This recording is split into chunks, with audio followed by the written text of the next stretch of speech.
Singapore today looks like a miracle. Glass towers, clean streets, powerful economy. But this story does not begin with success. It begins with fear. In 1965, Singapore was thrown out of Malaysia, a tiny island, no oil, no gold, no water. Unemployment everywhere, slums on the streets. The Prime Minister Lee Kuan Yew spoke to the nation with tears in his eyes. The world asked one question: how long will Singapore survive? Singapore asked a different one: if we had no land, no resources, no money, what do we have?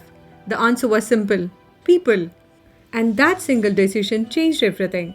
Singapore decided that its people would be its greatest asset. Education became a national mission, not fancy education, useful education. English to connect with the world, math and science to build skills, discipline to build character.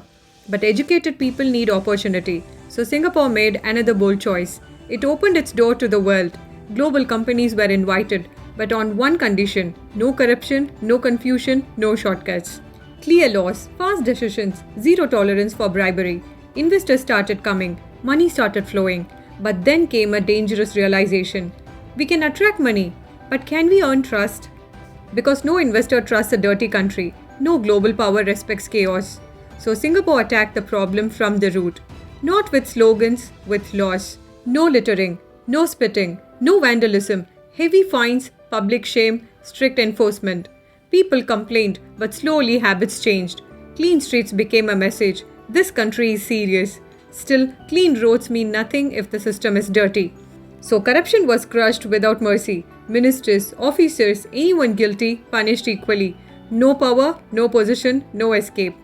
Trust grew, and with trust came stability.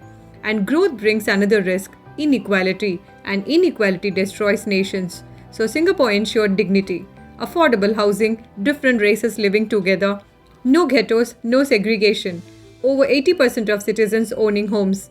People felt secure. When people feel secure, they protect their country. Step by step, choice by choice, habit by habit. Singapore did not become rich first. It became discipline first. Cleanliness created trust. And today, the world calls it a success story. But Singapore calls it something else: a result of decisions. If a country with nothing can become everything, then no excuse is big enough. The question is not, can we change?